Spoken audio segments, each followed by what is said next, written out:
soyez les bienvenus dans Xenius. Bienvenue à tous.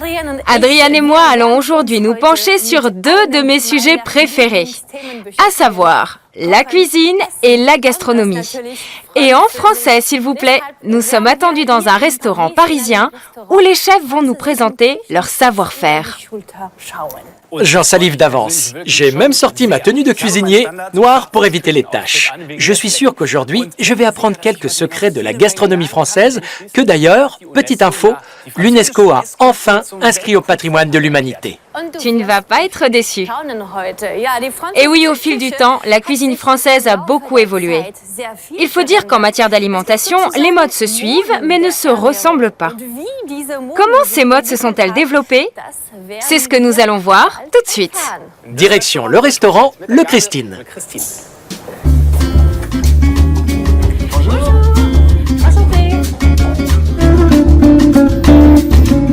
Voilà, chaque marronnier, Jennifer Dos Santos. Aujourd'hui, nos deux chefs vont nous apprendre comment cuisiner et moderniser de délicieuses recettes françaises. Adriane, je te propose de suivre Jennifer en cuisine pendant que Jacques va m'initier aux dernières tendances culinaires. La cuisine, ça me va très bien. Mais avant toute chose, en guise de mise en bouche, je vous propose de faire un petit tour d'horizon des différentes pratiques alimentaires. De la plus calorique à la plus light, il y en a pour tous les goûts. Il y a 150 ans, nos ancêtres s'attablaient devant des repas particulièrement gras et copieux. Mais au XIXe siècle, changement de rythme. Avec la révolution industrielle en Europe, fini les durs travaux physiques et bienvenue aux troubles digestifs. Autour de 1900, deux nouveaux types de petits déjeuners, légers et digestes, font leur apparition. Aux États-Unis, ce sont les cornflakes, en Suisse, le muesli. Tous deux encore très appréciés aujourd'hui. Durant les décennies de guerre, l'important, c'est surtout de manger à sa faim. On se cale l'estomac grâce à la soupe aux choux et on peine à varier les menus. Dans les années 1960, les premières tendances apparaissent. Le régime dissocié sépare glucides et protéines. Les adeptes de la macrobiotique, eux, misent sur le yin, le yang, le sel et l'équilibre intérieur, avec méditation en prime. Se nourrir prend même une dimension politique. La viande et l'alimentation industrielle tombent en disgrâce. L'écologie est en vogue, bien qu'elle soit encore peu compatible avec la société de consommation. Dans les années 1970, la tendance s'inverse. Venue des États-Unis, la mode du fast-food envahit l'Europe. Peu convaincus, certains préfèrent se lancer dans le crudivorisme. L'écart se creuse entre le gras et le frais. La télévision prodigue les premiers conseils alimentaires, exemple avec l'émission allemande Le 7e sens. En voyage, essayez de manger à heure régulière, ni trop copieux, ni trop lourd. Car entre midi et 14 heures survient une baisse de performance. Préférez des aliments faciles à digérer et qui vont améliorer vos performances. Mangez léger. Chez Weight Watchers, on attribue des points aux aliments. D'autres ne jurent que par la méthode BLM, bouffe la moitié, qui recommande de diviser les portions par deux. Avec l'avènement du culte du corps, la minceur devient la norme et le gras est décrété ennemi public numéro 1. Pour la silhouette parfaite, il faut investir, notamment dans les salles de sport. Depuis le début du nouveau millénaire, c'est la course à l'alimentation saine. On ne jure que par les acides gras oméga 3 et il faut manger de la viande d'animaux heureux, voire plus de viande du tout. S'en suivent les modes du lait sans lactose, du régime paléo et du sans gluten. Adieu le pain! Dernière tendance en provenance des États-Unis, les super aliments. Kia, açaï et goji entre autres. De quoi se demander ce qui nous attend demain.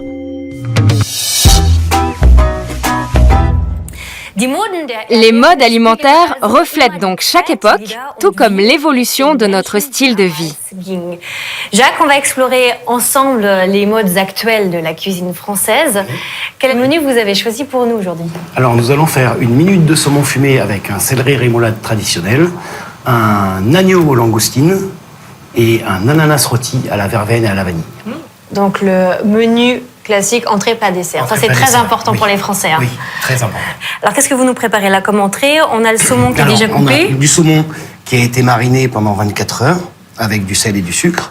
On a une rémoulade de céleri avec de la moutarde à l'ancienne, une petite mayonnaise aux herbes pour le décor, et on va rajouter quelques juliennes de pommes, et on va fumer tout ça à la minute.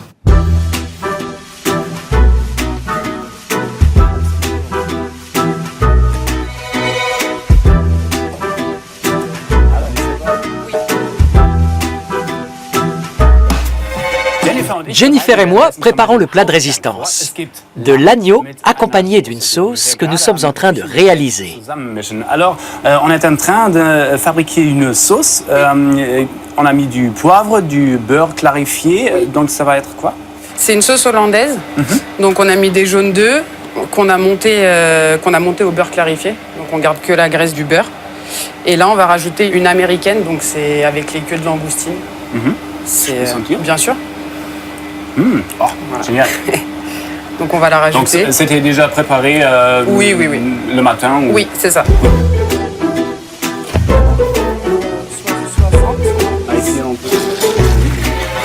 Du beurre fondu à la casserole. J'adore.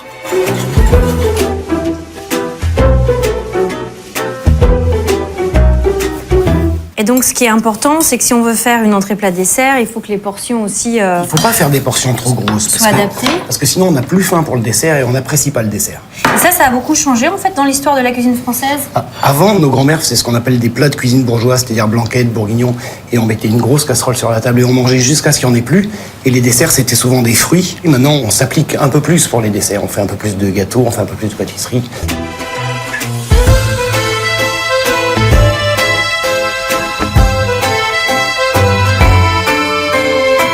Notre julienne de pommes.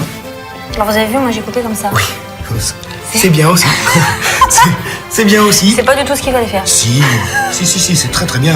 Vous allez voir, les prochains sont très contents parce qu'ils auront beaucoup plus de pommes.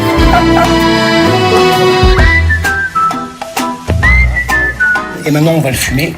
Et c'est là où toute la différence se fait par rapport à avant. Maintenant, on le fume vraiment en très peu de temps, alors qu'avant, les saumons restaient au moins 6 heures au fumoir.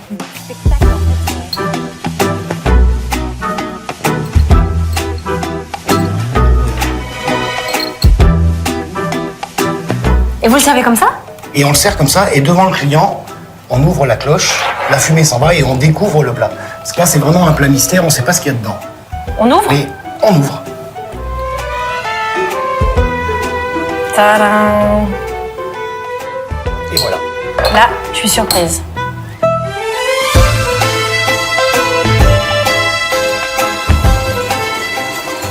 Et pour vous, dans la cuisine ici, quel est l'avantage d'utiliser un robot comme ça? C'est une sûreté, c'est un gain de temps. Par exemple, là, je suis en train de faire cette sauce-là, je peux faire autre chose à côté. C'est vraiment pratique.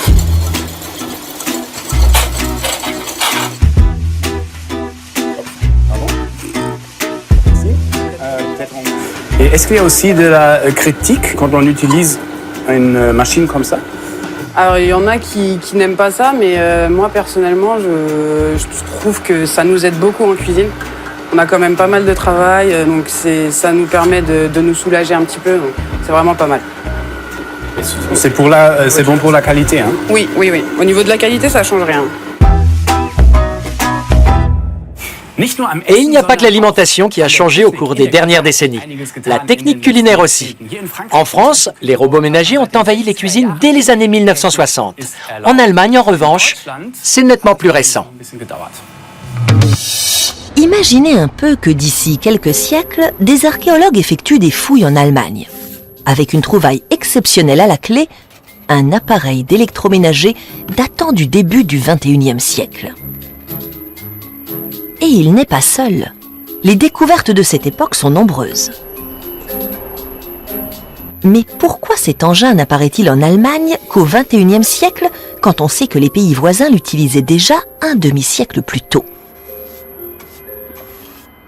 Cette nouvelle trouvaille est l'héritière d'une lignée de robots de cuisine moins perfectionnés. Elle pourrait être la preuve d'un tournant décisif dans la tradition culinaire. Voyons comment les Allemands en sont venus à cuisiner leurs repas au moyen du premier robot de cuisine moderne. L'appareil pèse les aliments, les hache et les cuit, mais pas seulement. Il indique également comment préparer différents plats. Il semble particulièrement adapté pour les soupes et les purées. Mais ce nouveau robot a-t-il pour autant modifié les habitudes culinaires? Les archéologues ont au moins une certitude. La cuisine du début du XXIe siècle était bruyante. Les archéologues culinaires s'interrogent en revanche toujours sur les origines de cette tendance survenue brusquement en Allemagne au XXIe siècle. Premiers éléments de l'enquête, des messages enthousiastes d'utilisateurs sur Internet. C'est excellent, très goûteux. L'assaisonnement est parfait. Le fromage apporte une certaine fraîcheur et on sent bien la note sucrée des dattes. On peut varier les plaisirs, le tartiner sur du pain le soir. Un délice. Cette nouvelle pièce de collection a trouvé sa place au musée de la gastronomie, non sans susciter la controverse. Selon ses détracteurs, l'humain s'est rendu dépendant de la technologie et a désappris à cuisiner. Mais pourquoi un tel engouement? Ces enregistrements d'époque nous en disent plus. Je suis ici aujourd'hui pour vous présenter le Thermomix. De toute évidence, l'appareil ne se vendait pas dans le commerce, mais par le bouche à oreille et lors de démonstrations de vente à domicile. Aujourd'hui, on ignore si c'est plutôt la modernité ou la simplicité d'utilisation qui a su convaincre. Selon les historiens, cet appareil revêtait aussi un rôle de symbole social. Entre-temps, ils ont pu établir qu'il permettait de battre, de mixer et de réduire en purée. Il leur reste maintenant à déterminer si cet objet a réellement révolutionné l'art culinaire. Oui, parce que tout s'appelle Christine.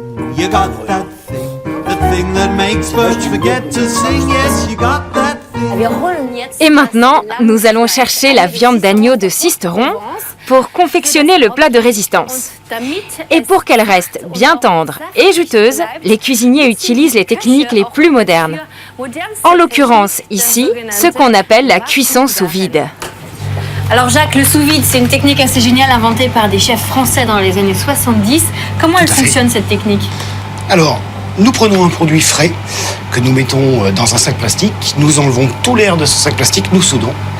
Et après, nous allons mettre ça à cuire au four vapeur à 85 degrés pendant 30 minutes. Et c'est quoi pour vous l'intérêt en tant que chef de cuisiner comme ça sous vide? Alors, l'intérêt, c'est de garder tous ces arômes. C'est comme si on vivait sous cloche, avec tous nos parfums, et que rien ne sortait de la maison. C'est comme si vous viviez dans une maison complètement fermée. Donc, il va garder toutes ces saveurs, tous ces arômes, et la viande va être beaucoup plus tendre. Et voilà un morceau que l'on va offrir à Adrienne. You got that charm, that subtle charm that makes young farmers desert their farm, 'cause you got that thing, that certain thing. Ça y est, une demi-heure de cuisson à 85 degrés sous vide. La viande est prête. On l'enlève? Ok.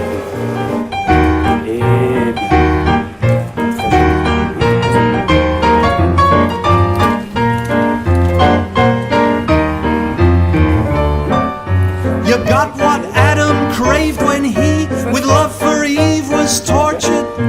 On le dépose à même la plancha parce qu'il y a déjà une bonne couche de graisse, donc pas besoin de mettre de matière grasse. Ok. Donc côté graisse. Très bien. Et voilà. Là, on va laisser.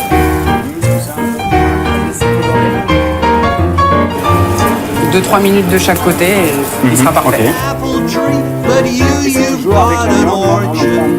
You got those ways, those taking ways that make me rush off to Cartier's for a wedding ring. You've got that thing. Et voilà notre agneau. Ça sent super bon. Pas besoin de graisse pour cuisiner, on a utilisé celle de la viande. Mais au fait, pourquoi diabolise-t-on à ce point le gras en cuisine? Est-il vraiment aussi mauvais qu'on le dit? Depuis les années 50, on reproche aux aliments gras de faire grossir et de rendre les gens malades. Une étude de l'époque menée sur 5000 Américains en fournit la preuve. Selon les chercheurs, les causes de l'infarctus du myocarde sont l'hypertension, le tabagisme et le surpoids. La chasse au gras contenu dans les aliments commence. En 1980, le sénateur américain George McGovern décide de mettre son pays à la diète.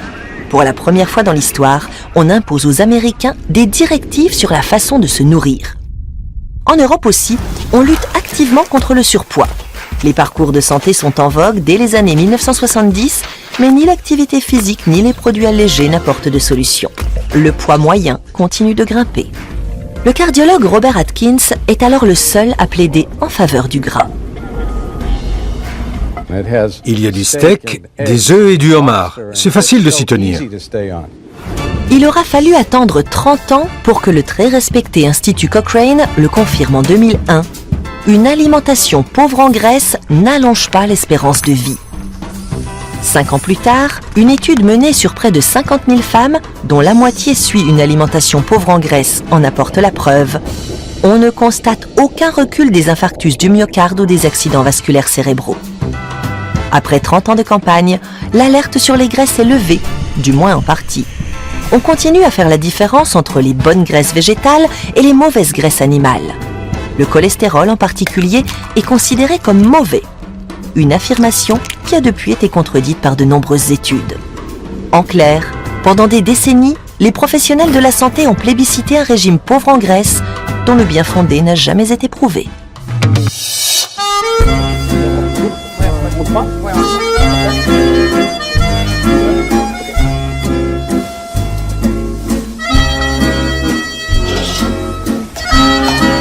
Voilà, donc le plat principal est quasiment...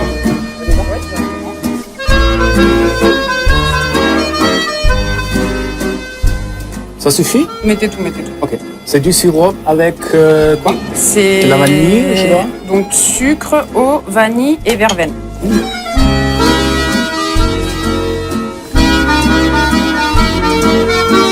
Voilà, donc le plat principal est quasiment prêt pour le dressage. Et ici, on a la fameuse mousseline de crustacés que l'on va mélanger avec l'agneau. Et alors ça, ce mélange terre-mer, c'est un mélange que n'aurait jamais fait ma grand-mère.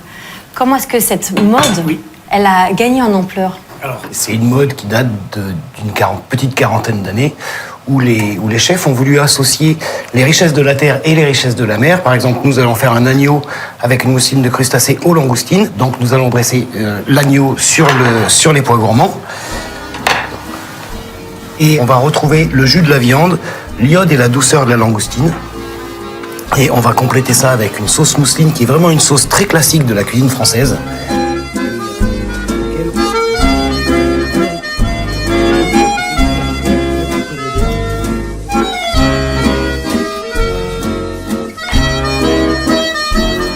Est-ce que tous les mélanges sont permis dans la cuisine française? Je pense que dans la cuisine française, on peut tout faire du moment que ce soit bon. Tout est réalisable. Je pense que tout est réalisable par rapport à la pâtisserie où c'est vraiment très basique. La cuisine permet d'explorer des niveaux qui sont encore, je pense, inimaginables. Et vous avez des demandes aussi nouvelles, vous, de la part de vos clients? Est-ce qu'ils ont des fois des demandes surprenantes? On a de plus en plus de clients qui sont végétaliens et végétariens et beaucoup de clients qui sont sans gluten. Alors, qu'est-ce que vous faites avec des clients qui sont végétaliens? Est-ce qu'on peut continuer à cuisiner français? Alors, je pense que le client végétalien, je peux pas dire qu'il n'a pas sa place dans un restaurant français, mais on n'est pas fait pour ça.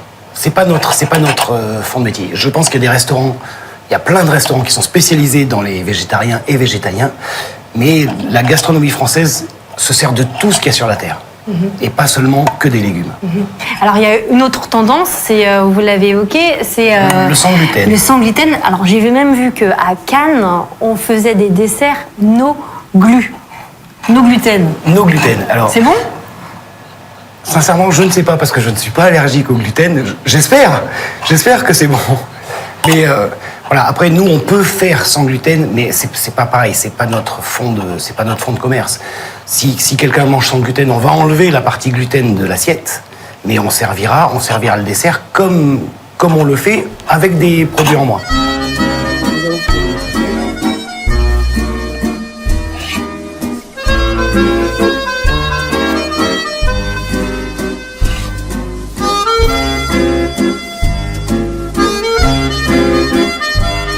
Et voilà, notre agneau aux langoustines avec une mousseline de crustacés. Bon, bah moi j'y vais. Hein. Bon appétit. Merci.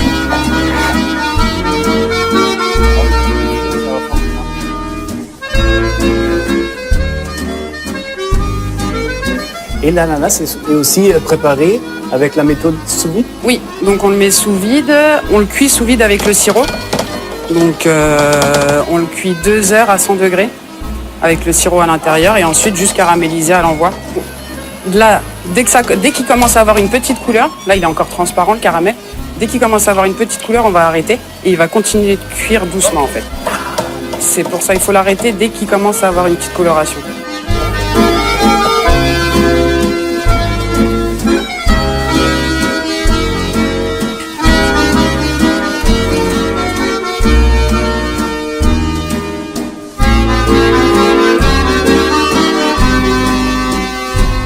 C'est prêt? Ouais. Alors, chez vous, ça sent bon l'ananas rôti? Super. Vous êtes prêts? Oui, c'est fini. Ouais. On est content. Et est-ce qu'il vous reste encore un petit peu là, de cette petite mousse bien fait. Moyen de goûter? Ça suffira pour toi. Merci. Si on goûte beaucoup. C'est bon, hein? C'est un délice, hein. La gastronomie française dans ce qu'elle a de plus raffiné. Ici, les chefs travaillent sur les consistances autant que sur les saveurs. Justement, en matière de consistance, les priorités changent parfois en fonction des cultures. Mordre à belles dents dans un burger sans risquer les taches de ketchup, c'est la garantie qu'offre une nouvelle tendance venue des États-Unis, le ketchup en tranches. La sauce dégoulinante est remplacée par du ketchup solide, une petite révolution concoctée entre autres par le cuisinier Semi Hassin. Je vais vous montrer comment ça fonctionne. Avec plaisir. Regardez, ici, on a une feuille de silicone, très pratique, rien n'attache. À la maison, vous pouvez utiliser du papier sulfurisé. On prend du ketchup classique. Ok. Et on le verse sur la feuille de cette façon. Le ketchup est réparti de façon régulière sur la plaque en une couche très fine. Puis, direction le four, 4 heures à 65 degrés. Le processus n'est rien de plus qu'un séchage, une déshydratation, exactement comme dans les déshydrateurs alimentaires qu'on trouve dans le commerce. Le résultat est similaire aux abricots, aux figues, aux pruneaux ou autres fruits séchés qu'on trouve en supermarché. C'est exactement la même chose. Tout ce qu'on fait, c'est d'enlever l'humidité contenue dans le produit. La plaque de ketchup est prête. Excellente consistance. Ça ressemble un peu à du cuir. La plaque est découpée à la taille d'un burger. C'est vraiment génial. Vous pouvez goûter. La saveur est un peu plus intense, non? Oui, on sent bien le goût du ketchup. Si la saveur est plus intense, c'est parce que le ketchup ne contient plus d'eau. Dans un emballage hermétique, stocké au sec et séparé par du papier cuisson, ces tranches peuvent se conserver 3 à 4 semaines. Au-delà, le goût devient amer. En théorie, on peut aussi congeler ce ketchup solide. Je le déconseille toutefois, parce qu'une fois congelé, il devient très dur, et il est très difficile de le sortir du congélateur sans le briser. Et maintenant, le test ultime, comment ce ketchup solide se comporte-t-il dans un burger? C'est super bon. On sent bien le goût fruité. Mon haut est propre, pas de goutte qui vient le salir. Pas de taches, c'était la promesse. Mais le goût est-il vraiment au rendez-vous? Oui, on a bien le goût de la tomate. Pas mal. C'est très sucré. C'est pas mon truc. On dirait du ketchup, c'est bon? Ça fait un peu plastique. Ça colle. Très bon. Les professionnels du fast-food sont sollicités aussi. On sent la différence. Mais c'est pas mal. La couche de ketchup est bien perceptible. Elle se décolle comme du bacon. Au fil du temps, il est possible que ça s'impose. Mais en fin de compte, ce sera au consommateur de décider.